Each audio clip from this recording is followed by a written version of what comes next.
সম্মানিত চাকরি প্রত্যাশী ভাই বোনেরা, ইন্টার পাশে স্বাস্থ্য সহকারী এছাড়াও আরও বেশ কিছু শূন্যপদের বিপরীতে আপনারা আজকের এই নিয়োগের বিপরীতে আবেদন করার সুযোগ পাচ্ছেন। আর বিশেষ করে যারা নিজ জেলাতে চাকরি করতে ইচ্ছা রাখেন বা ইচ্ছুক রয়েছেন, অবশ্যই আজকের এই ভিডিওটি তাদের জন্য খুবই গুরুত্বপূর্ণ। এই কারণে ভিডিওটি না টেনে সম্পূর্ণ ভিডিওটি দেখার অনুরোধ রইল। প্রিয় চাকরি প্রত্যাশী ভাই বোনেরা, ভিডিও শুরু করব। ভিডিও শুরু করার পূর্বে আপনারা যারা আমাদের এই চ্যানেলে নতুন দর্শক এসেছেন তারা অবশ্যই চ্যানেলটি সাবস্ক্রাইব করে সঙ্গেই থাকবেন। আর যারা অলরেডি সাবস্ক্রাইব করে রেখেছেন তাদেরকে জানাচ্ছি অসংখ্য ধন্যবাদ। তো বন্ধুরা, চলেন কথা না বলি, দেখে নেওয়া যাক। দেখতে পাচ্ছেন ক্রমিক একই লিখিত পদের নাম কম্পিউটার অপারেটর। 3টি শূন্য পদের বিপরীতে 26,590 টাকা বেতনে আপনারা গ্রাজুয়েশন পাশে আবেদন করার সুযোগ পাচ্ছেন। এবং দ্বিতীয় ক্রমিক লিখিত পদের নাম পরিসংখ্যানবিদ। 4টি শূন্য পদের বিপরীতে 24,680 টাকা বেতনে গ্রাজুয়েশন পাশে আবেদন করার সুযোগ পাচ্ছেন।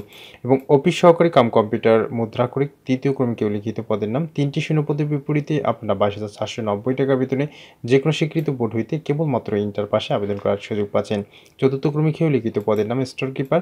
5টি শূন্য পদের বিপরীতে 22,490 টাকা বেতনে আপনারা ইন্টার পাশে আবেদন করার সুযোগ পাচ্ছেন।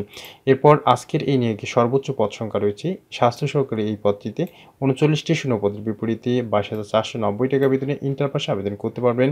এবং ষষ্ঠ কর্মীকেও লিখিত পদের নামে গাড়ি চালক। 2টি শূন্য পদের বিপরীতে 22,490 টাকা বেতনে কেবলমাত্র অষ্টম শ্রেণী পাশে আবেদন করার সুযোগ পাচ্ছেন। আর এই পদে আবেদন করতে গেলে অবশ্যই আপনাদের বৈধ ড্রাইভিং লাইসেন্স থাকতে হবে। সপ্তম কর্মীকেও লিখিত পদের নাম ল্যাব অ্যাটেন্ডেন্ট। 1টি শূন্য পদের বিপরীতে 20,570 টাকা বেতনে কেবলমাত্র এসএসসি পাশে আবেদন করার সুযোগ পাচ্ছেন।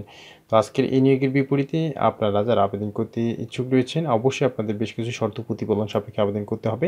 এখানে সেই শর্তাবলীগুলো উল্লেখ রয়েছে। আপনার চাইলে আমাদের ভিডিও ডিসক্রিপশনে থাকা লিঙ্কে ক্লিক করে খুব সহজে দেখে নিতে পারবেন।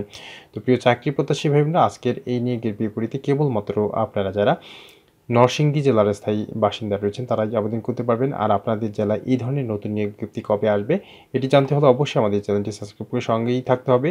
আর এখন জেনে নেব আমরা অনলাইনে কবে থেকে আবেদন শুরু হচ্ছে এবং শেষ হবে আবেদন কবে নাগাদ। দেখতে পাচ্ছেন 25/3/2024 সকাল 10টা হইতে আবেদন শুরু হচ্ছে এবং শেষ হচ্ছে 21/4/2024 বিকেল 5 ঘটিকায়। তো প্রিয় চাকরি প্রত্যাশী ভাই বোনেরা, আপনারা যারা নরসিংদী জেলার স্থায়ী বাসিন্দা রয়েছেন অবশ্যই উক্ত সময়সীমার মধ্যে আবেদন করে ফেলবেন, কেননা আজকের এই নিয়োগের বিপরীতে আপনারা নিজ জেলাতেই চাকরি করতে পারবেন। তো আশা করি আজকের এই ভিডিওটি আপনাদের অনেক ভালো লেগেছে। আর এই ভিডিওটি যদি আপনাদের ভালো লেগে থাকে তাহলে অবশ্যই লাইক দিয়ে যাবেন, সম্ভব হলে ভিডিওটি শেয়ার করবেন। দেখা হবে নতুন কোনো চাকরি সংক্রান্ত ভিডিওতে। ততক্ষণ পর্যন্ত ভালো থাকবেন। ধন্যবাদ।